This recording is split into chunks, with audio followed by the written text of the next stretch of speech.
Hola, bienvenidos a Entre Semana, donde vemos temas relevantes a la luz de la palabra de Dios. En episodios pasados hablamos sobre disciplina y restauración. Pero ¿qué sucede cuando el que ha pecado es el pastor de la iglesia? ¿Es posible que sea restaurado? ¿Puede volver a ejercer otra vez su ministerio pastoral? Acompáñanos nuevamente junto con Alex y Marcelo para platicar sobre este importante tema.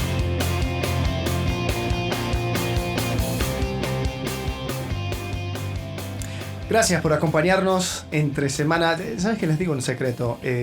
Lo que estamos haciendo con entre semanas nada más. Estamos grabando las conversaciones que tenemos con Marcelo porque muchas veces se suelen dar que abrimos y empezamos a delirar y simplemente le pusimos tema y empezamos a hablar. Y sí, ¿no? y así fue como llegamos a esto, ¿no? Así que gracias, Ever, porque fue tu impulso que nos dijo pongan a grabar estas cosas. Qué bueno que no grabamos las de 2 años atrás porque, eso... Sí, bueno, ya le dimos un poco más de forma. Sí, ya ha ido tomando más forma y aún gracias por los que nos han escrito, los que nos mandan comentarios, que nos dicen, oye, fue bueno, preguntas, dudas que surjan, siempre en línea directa a través del Facebook de la iglesia. No queremos caer en los errores de liderazgo. Si hay uno que dice que fue malo, dínoslo también. Trataremos de recibirlo con la mayor madurez. Ese no me gustó, definitivamente no me gustó, ningún problema. Bien, bueno, hablando de eso, la semana pasada hablamos acerca de abusos en el liderazgo. ¿Qué sucede cuando hay un abuso espiritual? Hoy vamos a hablar de la tercera cara de la moneda. Una moneda de 3 caras es esta. Porque ¿qué sucede cuando una persona, habiendo abusado su posición, habiendo caído de su posición de liderazgo, ya no siendo punto de referencia, a causa de un pecado, a causa de una situación, puede volver a ocupar el puesto, puede volver a ser restaurados, el lenguaje que se usa? Ajá. Tú y tus preguntas, ¿no? Bueno, este tema salió en el episodio de disciplina. Sí. ¿No? Y decíamos que hablamos ya de disciplina y restauración que son inseparables y dijimos, bueno, ¿qué pasa cuando el que ha pecado es el pastor de la iglesia, el líder, el anciano, el diácono de la iglesia y quiere ser restaurado? Y quizás la pregunta tendríamos que aclararla lo primero, ¿no? A ver, define tu pregunta. Claro. Restauración, ¿a quién puede ser restaurado? Según Gálatas 6.1, ¿no? Todo creyente que es sorprendido en pecado y que yo entiendo que se ha arrepentido, que ha dicho yo necesito ayuda. ¿Correcto? Sí. Por lo tanto, eso incluye a los pastores, a los líderes que han pecado. Entonces, diríamos la restauración no se niega a nadie, pero está disponible para los que, habiendo pecado, buscan ayuda, se arrepienten, confiesan sus pecados, dicen aquí estoy, necesito ayuda. Claro. Bueno, pero también hablamos en el episodio de disciplina de que uno tiene que saber a qué está siendo restaurado. Ajá. Cuando hablamos acerca de las herramientas que tiene la iglesia para tratar con el pecado, era básicamente una. Sí. Excomunicación. Ajá. Excomunión. Excomunión. Sí, excomunión. No comunicación. Sí, no, excomunión. Excomulgar. Deja de tener comunión con el cuerpo de Cristo. Ahí está. Entonces, por lo tanto, ya no tiene comunión. Es excomunión. Por su falta de arrepentimiento, por tener una conducta abiertamente en contra del evangelio, sostenida, con el tal ni aún comas, ¿no? Sí, no, totalmente. Entonces Pablo. Hablamos acerca de eso como la herramienta que tiene la iglesia para manejar situaciones de pecado. Ahora, cuando uno es restaurado, ¿a qué es restaurado? Interesante Se les pregunta. Restaura la comunión. Es restaurado la comunión de la iglesia. No primero. El liderazgo. Claro, y es que hay distintos niveles. Por ejemplo, en el caso de, pongamos un ejemplo de un pastor que ha cometido adulterio, ¿no? E implica un quiebre familiar. ¿Qué pasa si su cónyuge definitivamente le dice, ¿sabes qué? No, hasta aquí llegamos. Bueno, en los evangelios dice claramente, excepto en casos de adulterio. Claro. ¿Y qué pasa? La mujer dice, mira, y esto no es la primera vez. Sería restaurado la comunión de la iglesia, pero no habría restauración familiar. Correcto. Entonces, cuando hablamos de restauración, hablamos de muchos niveles, por decirlo de alguna muchas dinámicas, ¿no? de restauración. Restauración a la comunión, si él se ha arrepentido, si ha pedido perdón, si desea cambiar, reconoce que ha pecado, bienvenido a la comunión. Ahora, ahí hay que tener el criterio, porque ¿qué sucede? Supongamos en este caso digamos un caso más complicado, ¿no? Abuso de menores. Y no digo caso complicado, pero no que no existe. Claro, no, sí. ¿No? Desafortunadamente. Lamentablemente, sí. Uno escucha. Sí. Y que ha afectado mucho al gremio. Sí. ¿No? Entonces, ¿qué sucede? Esa persona pide perdón, se arrepiente, dice, yo ya no quiero estar, o sea, he pecado, pero las personas que fueron dañadas o las víctimas de su pecado siguen en la congregación. Entonces, ¿qué tan sano es restaurarlo en la comunión, en el nombre del amor? O sea, ahí es donde hay que ejercer discernimiento espiritual para decir, ¿sabes qué? Quizás lo mejor para ti es, podemos buscarte otra iglesia, te acompañamos, te seguimos amando, pero no sabemos, no sé si es lo más sano para el cuerpo. Y no estoy hablando de que hay cosas que... Obviamente en este caso estamos hablando de que ya pagó el precio ante la ley, etcétera, etcétera, etcétera. Perdón, eso es lo otro. Porque sucede eso donde, no, ya le restauramos. No, espérate. Hay un caso...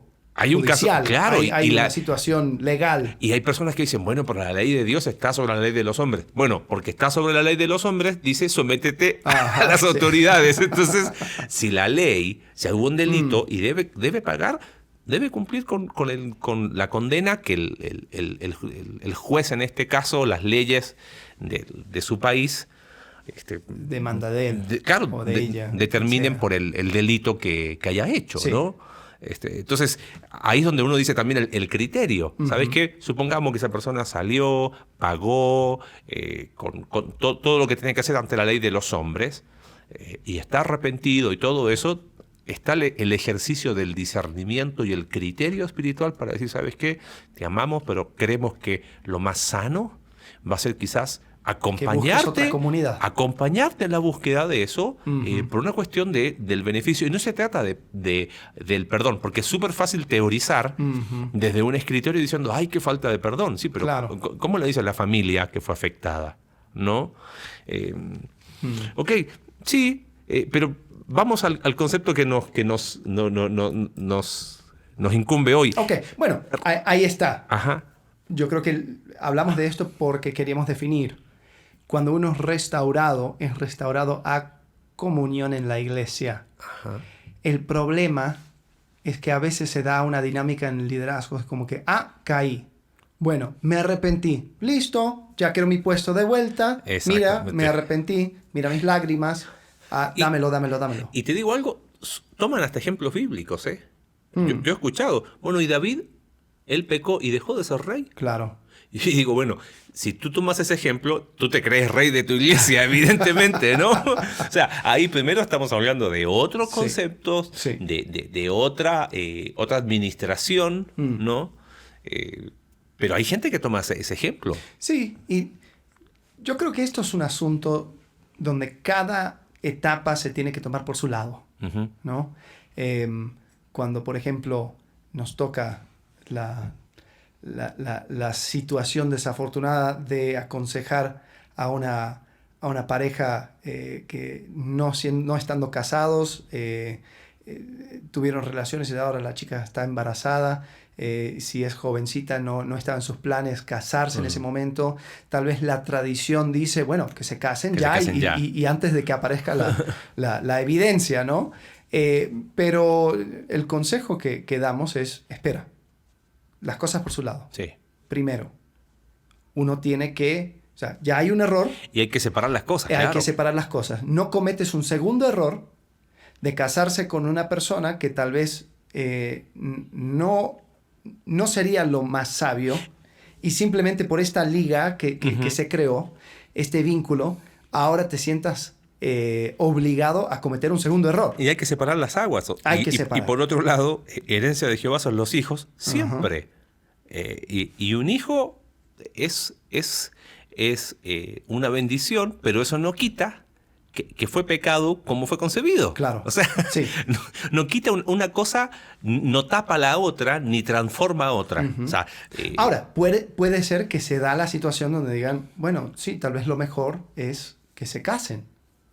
Pero cada caso se tiene que evaluar de manera independiente y de manera diferente. Ahora, ¿por qué uso este ejemplo?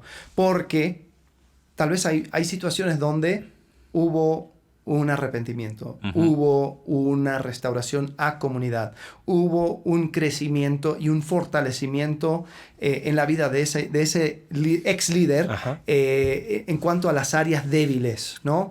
Y dices, ¿sabes qué? Yo creo que es tiempo que vuelvas a tomar esa posición que tuviste para el bien de la iglesia. Yo he escuchado 3 posiciones. Ajá. Una es, definitivamente, no puede ser restaurado al ministerio que tenía antes. Ok. No. Y dice en 1 Timoteo capítulo 3, dice, el canel avispado buena obra desea, pero es necesario que el obispo sea irreprensible. Ajá. Y obviamente no es perfección, pero irreprensible es que no tenga nada que decir. No es como, creo que en Estados Unidos es así, el score que llevan cuando van de la licencia de conducir. En Chile también es así. Que no tengas puntos en contra. Puntos en contra, eso es irreprensible. Entonces, si tiene eso, ¿qué se puede hacer? Entonces dice, definitivamente no. Bueno, no pero si la situación es que sí, cometí un error, me confesé, fui público, hablé, fui abierto. ¿Eso se puede echar en contra? O sea, ¿uno puede echarle eso en contra? Sí, o sea, no es echarlo en contra, pero es, dejo de ser irreprensible. Si la definición de irreprensible es eso, entonces nadie es irreprensible. Que no tenga nada malo que decir en el sentido de lo público. Porque no habla de perfección. Irreprensible es la idea de que no haya nada que te haga un gancho un gancho, ¿ves? Entonces, no habla de perfección, porque si así fuese, ninguno estaría partiendo por nosotros dos, pero está hablando, a ver, mira, hay algo, puedo decir algo de ti, ¿no? En el sentido de algo pecaminoso público, ¿no? Porque pecamos siempre, ¿no? Sí. Te digo, esa es una posición. Claro. Después está la otra que dice, puede ser restaurado tareas menores. Ajá. ¿Y eso cuál es el fundamento de eso? Te lo voy a leer. un teólogo muy, muy interesante. Yo lo sigo bastante, pero me llama la atención lo que dice. Porque dice que puede ser, pasa mucho tiempo. Él dice, tiene que pasar mucha agua bajo el puente, ¿no? Sí.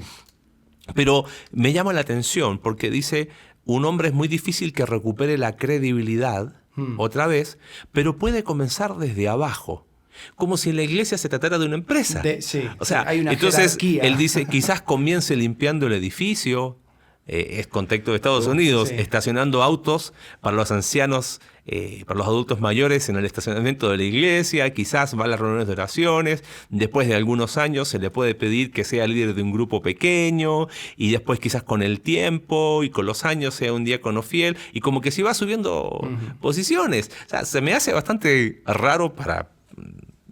Bueno, un concepto tal vez está hablando acerca de responsabilidad frente a gente, ¿no? Claro, y por ahí puede ser. Diciendo, tú no vas a tener personas bajo tu cuidado hasta que comiences desde tener a nadie bajo tu cuidado a tener pocas personas. Sí, ser fiel en lo poco, puede ser. Puede ser. El punto es, ¿qué necesidad hay de que esa persona vuelva a ser, entre comillas, ahí está el tema, vuelva a ser otra vez un líder, un pastor?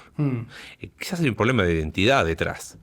Porque ahí tiene la tercera posición, de que hay personas que dicen, ok, yo pequé, confesé, fui perdonado, ya me perdonó, qué sé yo, por ejemplo en el caso de adulterio, me perdonó mi esposa, ya la iglesia me restauró la comunión, listo, yo quiero mi cargo otra vez. Ajá. ¿Qué problema hay? La gracia, donde abundó el pecado, sobreabundó la gracia, dale que va. Claro. Ya imprimí 4.000 tarjetas de presentación.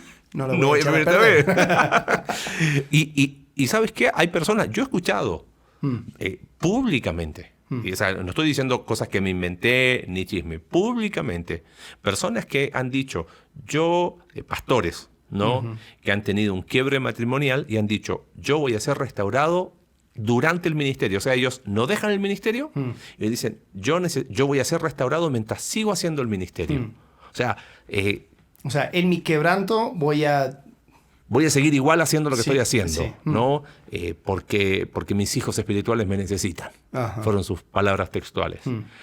Complicado. Sí. No sé, este tema es más que tomar una postura, quizás yo cambiaría el enfoque. ¿Qué necesidad hay? O sea, se lo pregunto en criollo, ¿qué hambre hay, no? De esa persona de anhelar otra vez volver a hacer. Claro. Ahí está el problema de identidad. Sí, no, definitivamente. Creo que de manera interna hay un tema de identidad. O sea, si uno se ha creído, dice, yo soy pastor, en vez de yo ejecuto el cargo de pastor, claro.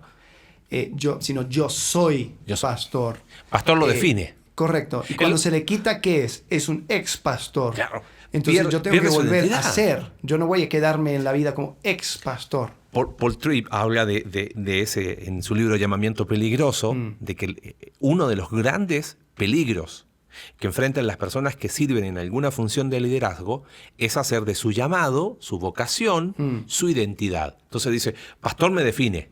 Sí. Hola, soy pastor. Entonces colocan su título en todas partes, hacen su página de Facebook, Pastor Marcelo, Instagram, Pastor Marcelo, mi blog, Pastor Marcelo, mi podcast, Pastor Marcelo. ¿Qué estoy transmitiendo? Que pastor me define. Claro. Entonces, por mi pecado, pierdo esa función que yo lo hice en mi identidad, me quedo sin vida. Sí. Ese es el problema. Sí. Bueno. Y si a eso le suma que muchas veces es lo único que han hecho en la vida, claro. Peor. Sí. Peor. Y está esa presión interna, pero creo que también hay una presión externa que hace que toda la estructura que se fue construyendo sobre esa persona le necesita. Hay una palabra que hemos usado mucho, amigo. La máquina. La máquina evangélica, ¿no? Sí. Y cuando hablamos de eso, estamos hablando de todo el sistema, que en sí no es malo. No es malo. Pero va creando presiones donde creo que no debería de haber presiones. La máquina es la que dice el show debe continuar. Ajá. Entonces, ok, chicos, no importa, pero si nos vamos, esto se viene abajo. La máquina es la que dice, hey, ya te pagué tu avance para el libro. Entonces lo necesito en 6 meses. Ya la conferencia ya se armó. Tú vas a ser uno de los oradores. La máquina hace que todo vaya continuando independiente de cómo uno está delante de Dios. Hay una periodista en Estados Unidos que la seguimos, ¿no? Sí. Julie Royce. Sí. Tiene ahí su blog y ella habla mucho de esta máquina. Tiene una lengua filosa. Julie. Uf, interesantísimo. Pero ella habla mucho de esta máquina donde los líderes, los pastores se convierten en celebridades. Entonces su vida ya viene dando focos amarillos, rojos literalmente, pero como el show debe continuar, como el libro se tiene que vender, como la conferencia se tiene que hacer, hasta que la cosa explota. El podcast se tiene que como grabar. El podcast tiene que hacer. Ahora, traslademos eso no, pero en serio, eso a una dinámica más pequeña. ¿No? Porque uno dice, ay, las celebridades, pero ¿qué sucede? El día de mañana, tú y yo, estamos en una situación en la cual necesitamos ayuda, a veces miramos alrededor y si no somos conscientes de ese peligro, vamos a decir, la máquina debe continuar y ahí está el peligro. Sí. Por eso la necesidad de rodearnos de personas y de decir, ¿sabes qué? Yo necesito parar cuando tengo que parar. Y esa es la clave. ¿No? Rodearnos de personas, ser vulnerables, no creernos más de lo que somos, pero por ahí va ahí están las dos caras de la moneda, de aquel que golpea la mesa y dice, claro, hey, yo quiero otra vez mi puesto, y también de las personas de los alrededor. Que dicen, necesito que tú ocupes tu puesto. Claro. Porque ya imprimí el póster y está tu cara. Está. Y debe ser así. Creo que, cerrando el concepto, se necesita mucha gracia y mucho discernimiento espiritual. Sí. La restauración espiritual no se niega a ningún creyente que pide perdón a Cristo, al cuerpo de Cristo, que se arrepiente y que necesita ser ayudado. O sea, la restauración se da a todo aquel, ¿no?, que la necesita. Eso no se negocia. Pero cuando hablamos de lo ministerial, creo que es todo un tema complejo. A lo mejor quedan preguntas en el aire y no hablamos con determinación, pero cambiamos el enfoque. Quizás la pregunta es, ¿qué necesidad hay de anhelar esa restauración ministerial? Sí, y agregaría una cosa. ¿Qué necesidad hay de que el show deba continuar y de que la máquina no se venga abajo, ¿no? Sí. Y tener eso con una mano abierta. Sí. Decir, ¿sabes qué? No es mi reino. Es el reino de Dios que se está construyendo. Es la obra de Cristo que es el enfoque. Yo agregaría una cosa. Que si se llegue a dar la situación donde ese líder regrese a su responsabilidad anterior, que las cosas no sigan iguales. No. Porque algo sucedió, una puerta de pecado se abrió, sea cual sea. Algo se quebró ahí. Exacto. Entonces, él va a necesitar una manera muy fuerte de evitar ese mismo problema. Y es donde uno... porque el tema es así, ¿cómo no... Si hubo focos amarillos que no se vieron, ¿qué implica que no lo vuelva a ver? Proverbios 6, cuando habla de contra las palabras al hijo, cuídate de la blandura de la mujer extraña, de la lengua de la mujer extraña, habla del adulterio. Dice, verso 33 de Proverbios 6, heridas y vergüenza hallará, y su afrenta nunca será borrada. Y claro que en Cristo hay perdón. Y claro que Miqueas capítulo 7 echará lo profundo del mar, que Dios, misericordia y el perdón. Pero bajo el cielo queda eso, ¿no? Por eso hay que actuar con mucha gracia también. Creo que también hemos caído quizás del otro lado, ¿no? Se ha dicho a veces que la iglesia es el único ejército que pisotea a sus soldados heridos. Y quizás ha habido mucho de eso. O sea, se hace leña del árbol caído. Ok, cayó y vamos. Y sacamos toda la furia contra esa persona. Y necesitamos actuar con gracia. La restauración no se negocia. La restauración espiritual. Claro. Pero lo ministerial, quizás yo cambiaría eso, haría esas preguntas. A ver, ¿por qué? ¿Qué necesidad hay? ¿Qué buscas detrás de...? ¿Qué efectividad tienes? Porque definitivamente con una mancha de un pecado público cambia tu efectividad. Y tal vez el rol de esa persona ya no es estar detrás de un púlpito, sino tal vez enseñando y entrenando. Porque puede seguir sirviendo al Señor. No se quita. Claro, y va a seguir sirviendo al Señor, por supuesto. Pero es que ahí es donde yo, si tengo claro mi identidad en Cristo, eso cambia absolutamente todo. Sí. Creo que esa es la clave. Si la persona tiene claro su identidad en Cristo, no va a reclamar. Yo quizás me preocuparía con alguien que reclama esa posición y que dice, hey, ¿y cuándo mi restauración ministerial? Ya solo el hecho de pedirla es razón para decir... Razón para decir, esperemos. Así es. Bueno, tema difícil. Complicado. Complicado, tema que quizás todos hemos visto de una manera u otra, una situación de liderazgo donde se ha dado algo parecido. Así es. Por lo tanto, uno tiene que mirar la palabra de Dios, uno tiene que también tener los énfasis correctos y así proseguir, ¿no? Y no olvidarnos que hay un solo reino, es el reino de Dios. Nosotros no estamos para construir nuestros propios reinos. Y eso nos ayuda a alinear nuestras ideas en esto, ¿no? Exacto. Bueno, muy bien. Sigamos la conversación la próxima semana. Así es. Muchas gracias por acompañarnos. Gracias por acompañarnos en un capítulo más de Entre Semana. Recuerda que puedes seguirnos a través de nuestra página web Iglesia Conexión Vertical /Entre Semana, Spotify, Apple Podcast y Google Podcast. Hasta la próxima.